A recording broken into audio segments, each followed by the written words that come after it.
You know, I love this book sometimes. Babies know it, so I get to put on my baby voice, which is more based on the FNaF world voice than the sister location voice. And my fun time Freddy voice. Bon, go get him! I'm bad. That's the one voice I'm bad at. But babies is fine. He sounds a bit more bothered sometimes. No! Whoa! That happened just as quite this day as she wrangled her keys from the pocket of her vastly too tight jeans. An apple tumbled out the paper grocery bag she was struggling to pound on her hip. Rolled away down the hallway. It came to rest on the welcome mat of her worst neighbor, a middle-aged man who seemed capable of detecting the tiniest noise, then promptly complaining about it. In fact, since she moved into the apartment 6 months ago, leaving behind the door she had charged, he had come to her bedroom 3 times and complaining about a radio. Twice it's not been on. Mostly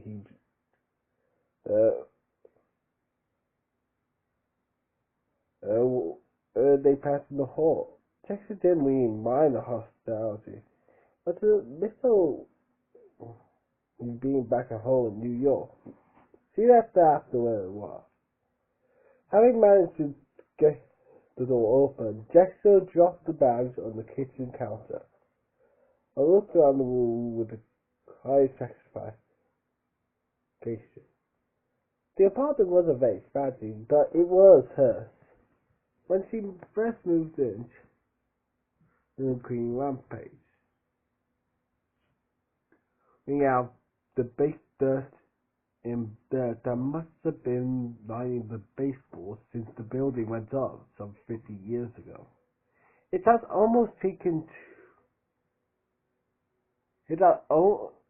taken almost 2 weeks.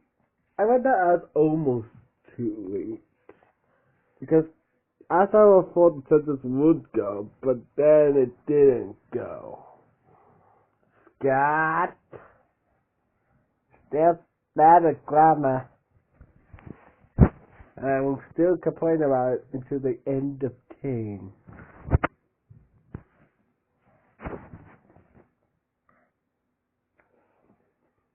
Okay. Of nothing but scrubbing between classes and homework. And she went to bed every night with sore arms, as though she'd done nothing but weight training. But now the apartment was clean enough for Jackson, just barely, which was no small bar to clear. She began taking things out grocery bag, lining everything out on the counter before pushing each item away.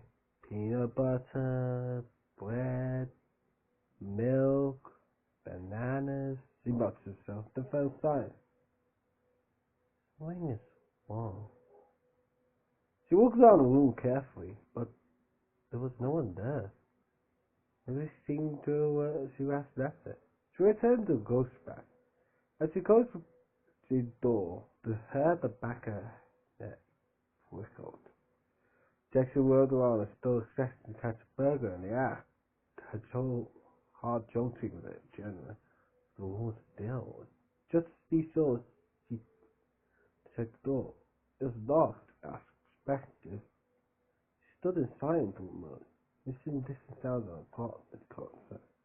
The hum of an air conditioning unit outside, at least across the sea, but nothing seemed out of the ordinary. She stepped carefully back to the counter and finished putting away the groceries, then headed to the bedroom, turned the corner to the hallway, and screeched. Figure stopped walking away. Jessica? Said Fernando. There's a easy for the right to tends to what? The right figured out. It was solid. It was Joy. Did I scare you? Joy said uncertainly. Sorry, the door was unlocked. I should have waited outside. She added, looking down her shoes. I just figured since we were used to be roomies anyway. Joey! You scared me to death! Jessica said in mocking. What are you doing here? I told you I'm having dinner with John, Joy said, and Jessica nodded. Could I borrow something to wear? Maybe you can help pick me something else? Joy, like she was doing a munchkin, and Jessica gave her a puzzled smile. Yeah, sure, of course, Jessica tried to solve herself. But Joy, it's not like you to need my help choosing an outfit these days. Jessica suggested a Charlie's clothes. She was wearing her dirty combat boots, although a good version of them. But she had paired them with a medium high back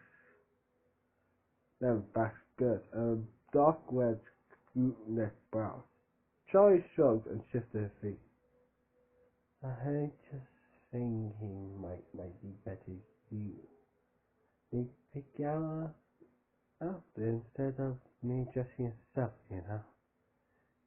John doesn't seem like doing me work. Well, Charlie, this is the choosing words carefully. It won't do you either of you good to pretend nothing has changed, she said firmly. Well, what you have on you? You look great. You think so? Charlie said, looking doubtful. Yeah, Jessica said. She both asked Charlie to go into her room. Stepping cautiously past her, and Charlie followed, pausing in the door like a vampire, waiting for invitation. I want to suck your blood! Sorry, that's just when I'm near rat. Clara, the baby isn't mine! No. Wow, the baby isn't mine. Yeah, that's a much better voice.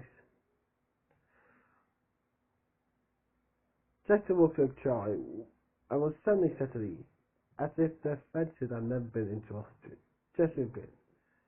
So, I mean, are you nervous? She asked, going to get a dresser for her blush. Charlie came in and sat down on the bed. I feel like I have something to prove to him, but I'm not sure what. She said, tracing the file beside him. You're alright, by the way. Jessica turned around, blushing at Ashley. You want to see you tonight? I think that's a good start, she asked. Just let him spend some time with you. He's been through a lot. Remember, unexpected, he saw you die. What? What does it die? Charlie laughed. A soft forced out. Then was silent. Just worried about him. I can't help him. Because we broke off. Sexy, do you remember him telling something important that night? Something in a tone changed. It was subtle. Just a hint of strange. Jessica's special mood. Not something important? Jessica. Yeah, something that I would remember. Some should remember. She kept her eyes on the bedside. Don't treat the rest of trying to memorize. The hesitated. She could still see it all. Whether at the stoic gave her a sick feeling and a pick of the stomach. Charlie was trapped in the twisted, broken fetish suit with just her arms free. John was holding her hand.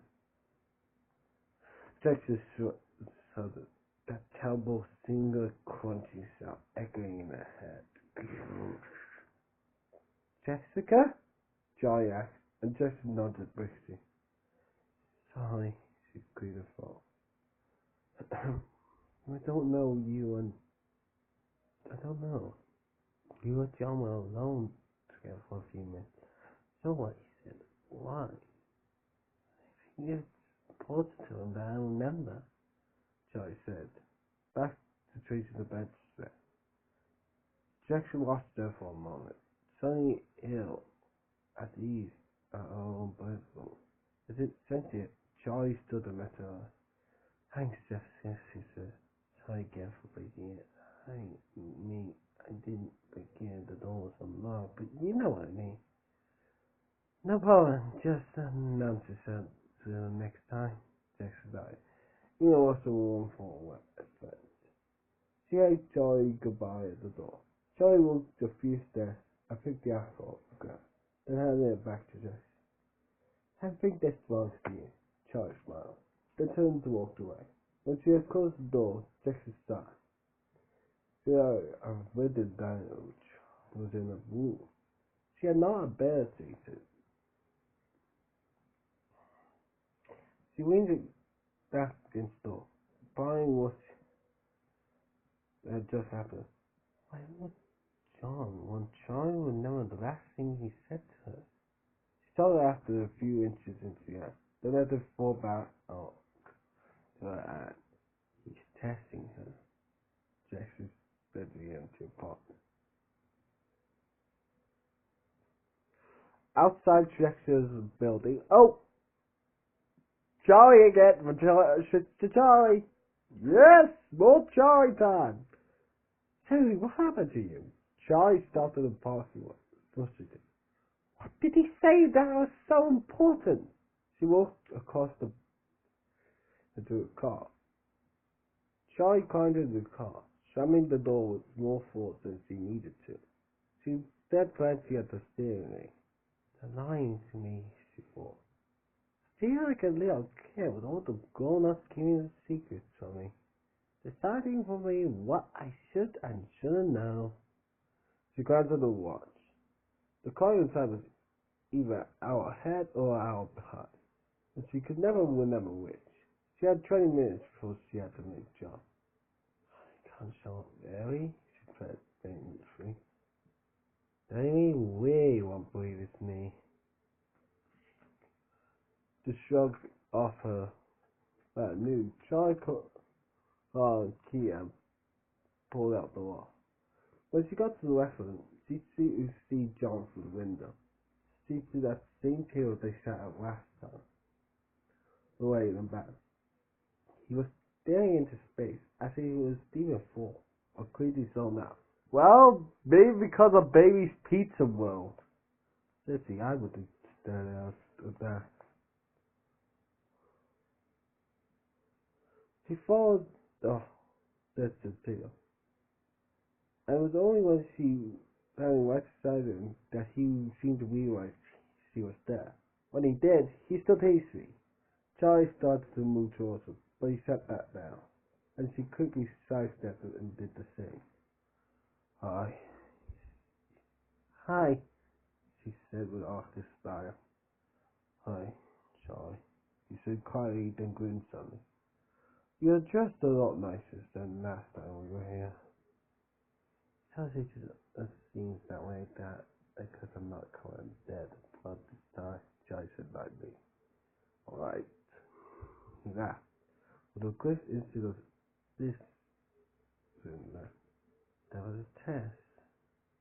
Before what something called for the pit of the stomach. She had known it would happen, but it did not make it easy.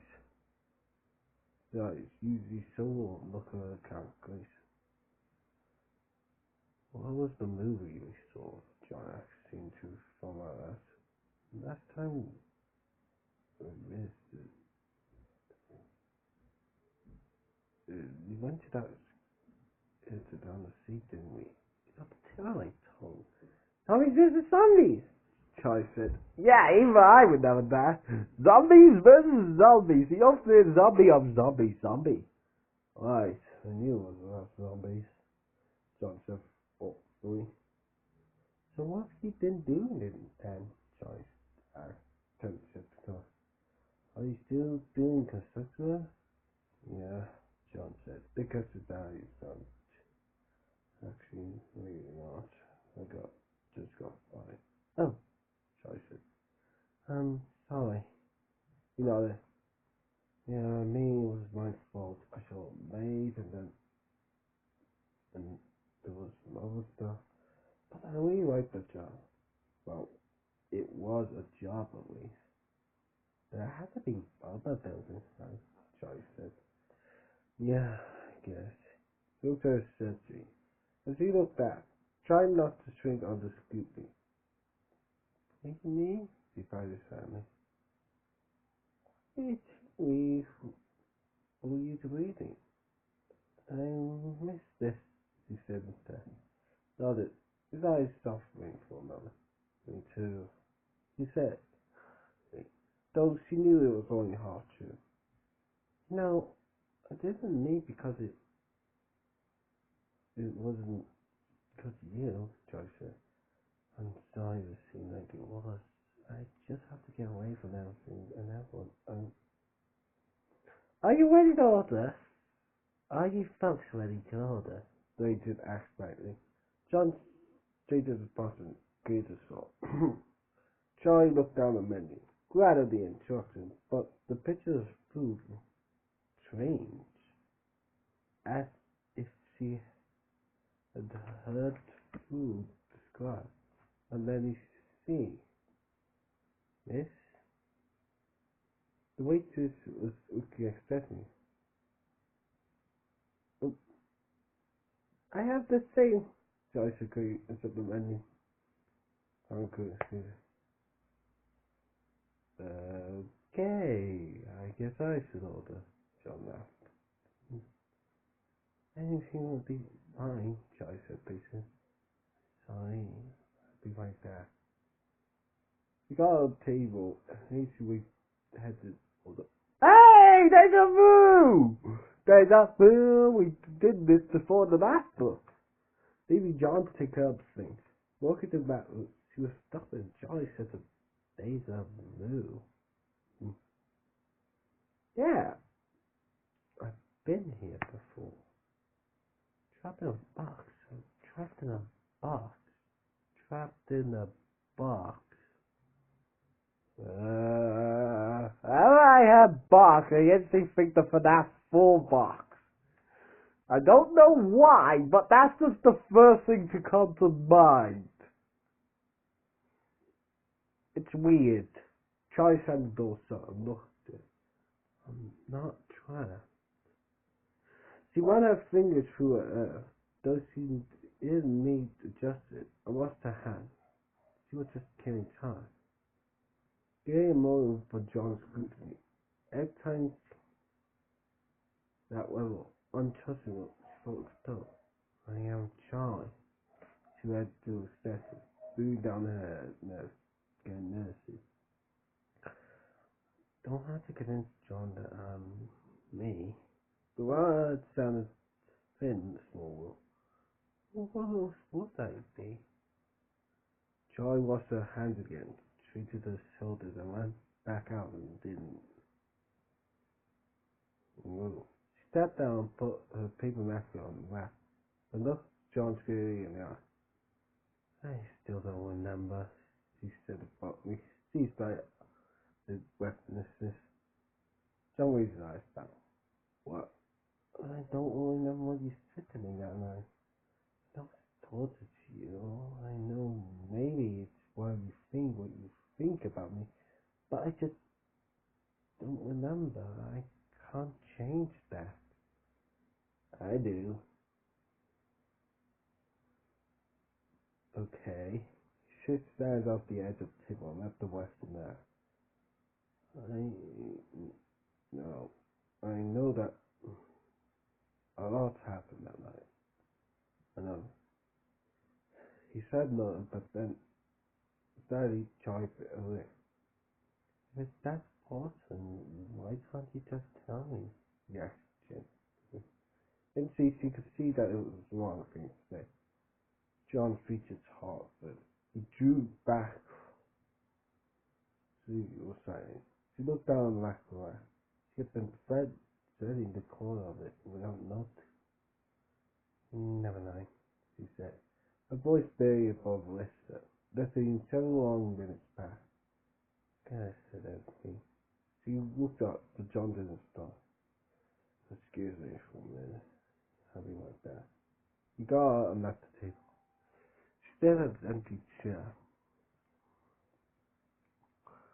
Both agreed to her fall. Charlie heard it, but did not move. She wasn't sure she could move. Going Harvey. Yeah, just sitting here forever. Be a statue man.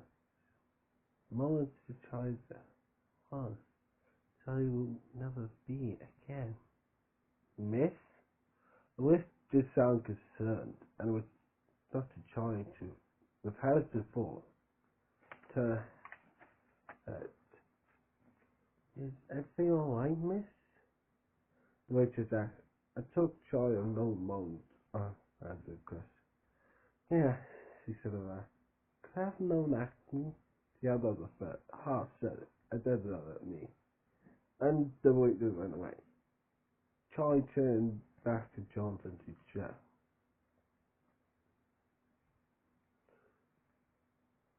John sit back into view and sat down, thinking the wider figure stare. Everything okay? He asked. She nodded. I just was going to get me another Mac, and Charlie gestured vaguely in the direction the witness was gone. Right.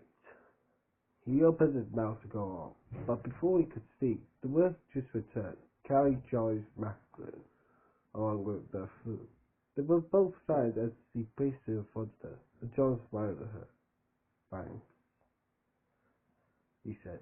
Charlie stared at her face. It was some kind of passion. She took a fork carefully, but didn't stop to eat. Can I ask you something? John finally said, as he not as eagerly set the fork down. Took a deep breath.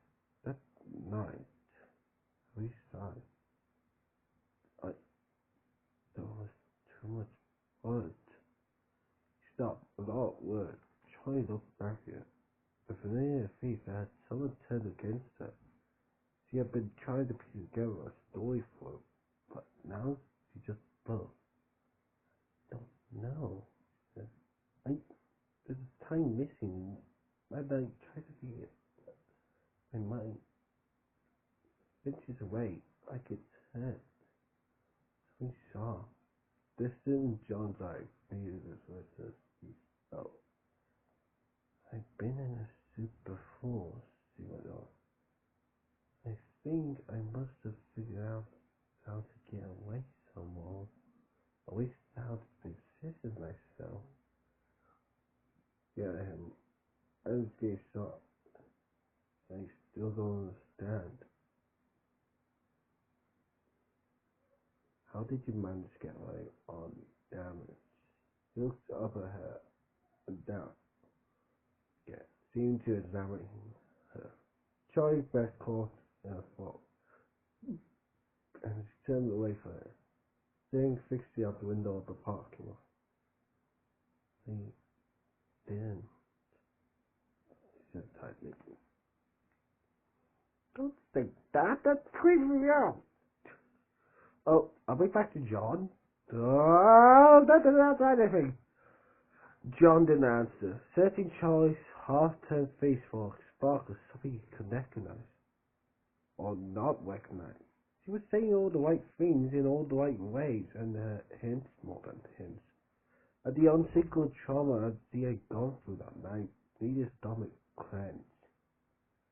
As she stood off in the middle distance, her jaw was clenched, like she was fighting something off. John was seized with a sudden urge to go to her, to hold out his hand and offer help. Instead, he picked up a fork and began to eat, looking down at his plate instead of at her. She's no one doing, he thought, she was doing. She's gaining the right chances. Some detectives I turned out to be. John took a note, but and still grunted. She's still looking at the parking lot. Saw the church phone. Before he could speak, Charlie turned back to her. After that night, I had to get away, she said. Her voice was hoarse and her face was strained. Her features seemed harsher than before. I had to leave everything behind, John. Everything. My whole life has been haunted by what happened here. The last couple of years, even before that, just in my whole life. She had her eyes briefly, then looked away, winking rapidly while she was holding back tears. I wanted to be someone distant. Had to, or I go insane. I know it's a cliche to think you can change a life if you can change your hair and clothes. She gave her eye a big smile and put her long hair over his shoulders. But I couldn't be your choice forever. That naive little girl get her own shadow, getting at a shadow. Honestly, I don't even know what you saw in that girl. Selfish, Gatsby, Pathetic. She said the last was so costly that she almost shook with it. A shallow look coming over her face as if loathing for her past self had overwhelmed her. I never thought you were any of those things, John said quietly. Look down. He wanted walked along the window space, not knowing what to say. He made himself look up. Joy's face was softer, but now she still anxious. Tell me, she shrugged, her voice breaking. Couldn't answer. He didn't know where to start. Joy bit her ring. You still think it, don't you? She said after a moment. John shifted uncomfortably in his seat. Ashamed, but Joy pressed on. John, please, I don't understand. If you think I'm not me, then what do you think? Who can you possibly think I am? She looked oddly bewildered. Again, Joy felt herself wavering. I think he gestured grassy at the earth, catching nothing. Joy, I saw what I saw, he stammered, then stopped short. Remembering they were pressed around, but no one was looking at them. The restaurant was not busy, but everyone was occupied. The guests talking to the people they came with. To start talking about stuff. I saw you die, he said, lowering his voice. When you walked into that diner the next day, Charlie. I wanted to believe it was true. I still want to believe it, but I saw you die, he finished up. Charlie shook her head slowly.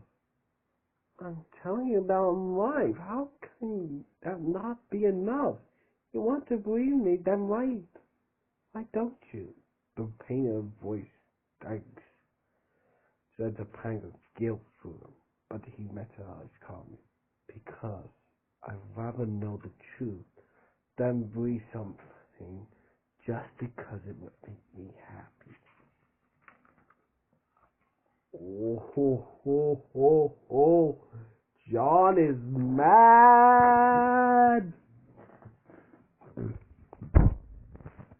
See you guys next time, because I am Vivian the